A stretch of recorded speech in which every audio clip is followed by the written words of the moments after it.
warahmatullahi wabarakatuh. Bagaimana kabarnya anak-anak? Sehat kan?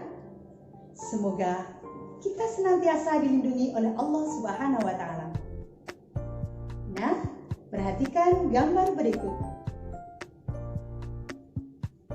Gambar siapakah itu? Iya, gambar Presiden RI pertama, Insinyur Soekarno. Beliau adalah orator terkenal di seluruh dunia. Apa orator itu? Orator adalah orang yang ahli berpidato. Nah, anak-anakku, pada hari ini kita akan belajar bahasa Indonesia materi kelas 6 semester 2 tentang pidato. Dengan tujuan kalian bisa menguraikan hal-hal penting dalam pidato. Nah, sekarang apakah pidato itu?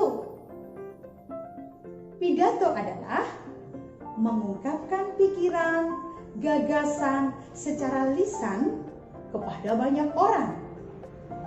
Kalau hanya dengan satu orang, itu namanya bukan pidato, tetapi dialog. Karena disampaikan kepada banyak orang, bagaimana agar yang kita sampaikan ini bisa dipahami oleh audiennya? Maka harus memperhatikan unsur-unsur sebagai berikut. Yang pertama, intonasi. Intonasi berkaitan dengan nada.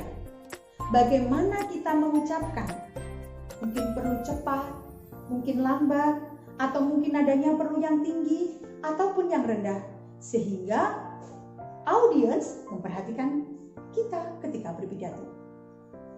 Unsur yang kedua adalah pelafalan.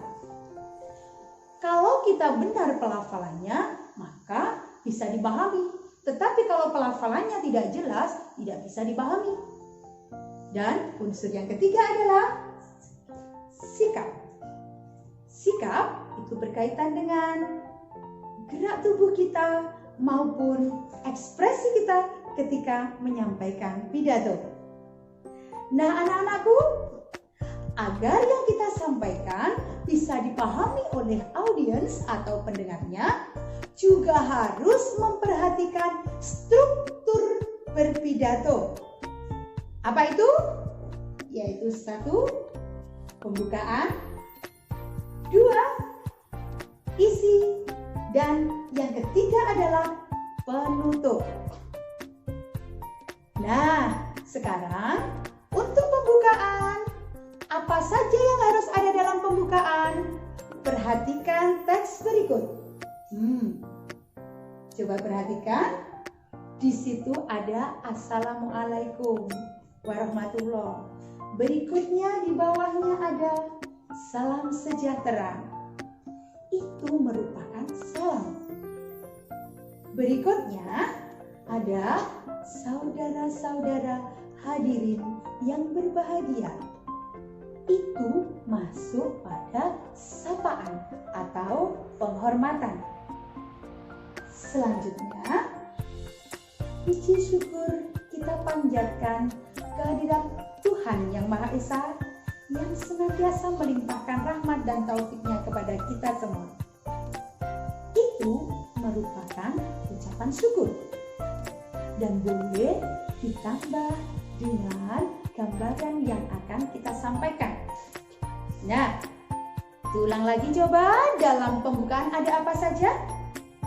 Salam, kemudian sapaan atau penghormatan, terus ucapan syukur, dan boleh ditambah dengan gambaran yang akan disampaikan.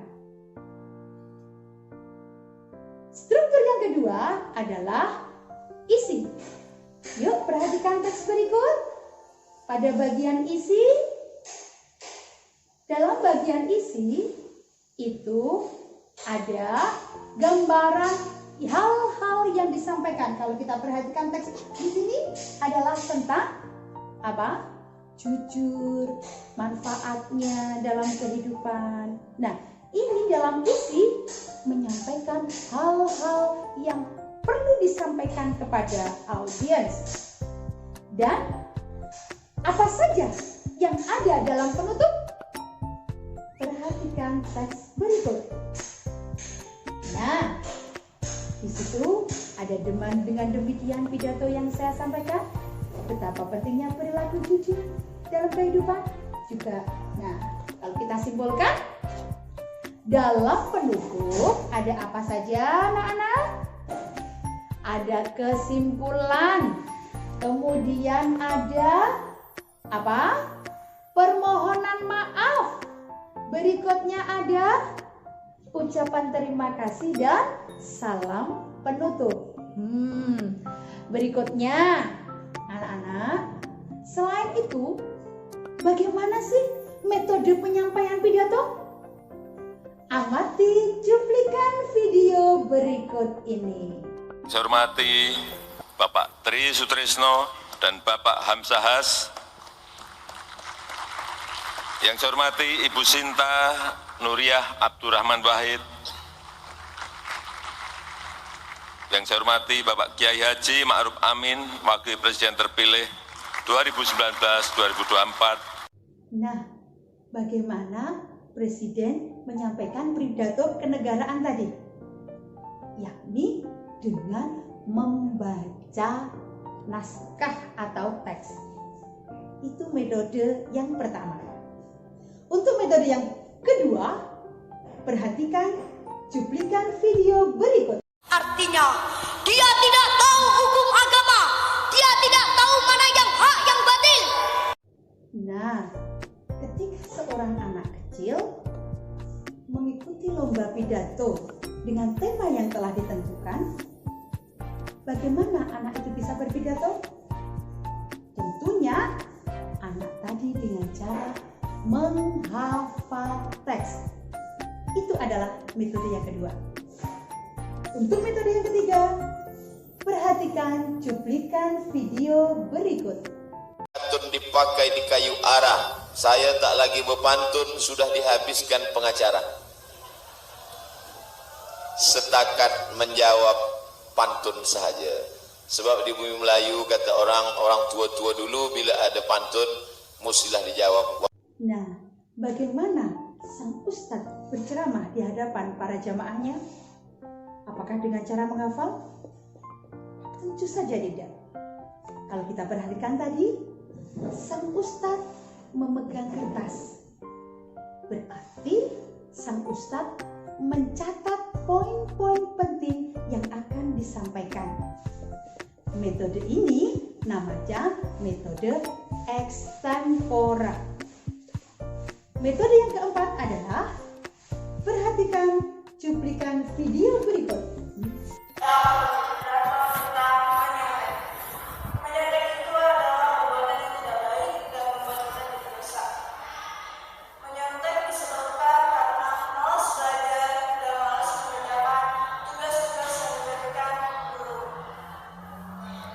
Nah, kalau kita perhatikan video tersebut, seorang siswa diminta secara langsung, secara spontan untuk menyampaikan pidatonya.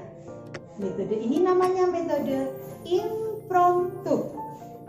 Baiklah anak-anakku, metode penyampaian pidato ada 4. Yang pertama adalah dengan cara membaca naskah atau teks. Metode yang kedua adalah dengan cara menghafal. Metode yang ketiga adalah extempora atau mencatat poin-poin penting. Dan metode yang keempat adalah impromptu dengan cara spontan tanpa persiapan. Baiklah, itu tadi materi tentang pidato. Sebelum kita akhiri, post test dulu ya. Coba, yang pertama, apa arti orator? Ya, orang yang ahli berpidato. Yang kedua, unsur-unsur apa saja yang harus kita perhatikan saat berpidato? Iya, intonasi, pelafalan, dan sikap. Yang ketiga, agar mudah dipahami, bagaimana struktur pidato yang benar? Iya, pembukaan, isi, dan penutup. Berikutnya, kesimpulan masuk pada struktur pidato bagian iya, penutupan. Dan yang terakhir, siswa yang ikut lomba dengan tema tertentu biasanya menyampaikan pidato dengan metode ya, menghafal. Baiklah anak-anakku, demikian tadi materi tentang pidato. Semoga bermanfaat. Semangat untuk belajar. Salam sukses untuk kita semua. Akhirul kalam, wassalamualaikum warahmatullahi wabarakatuh.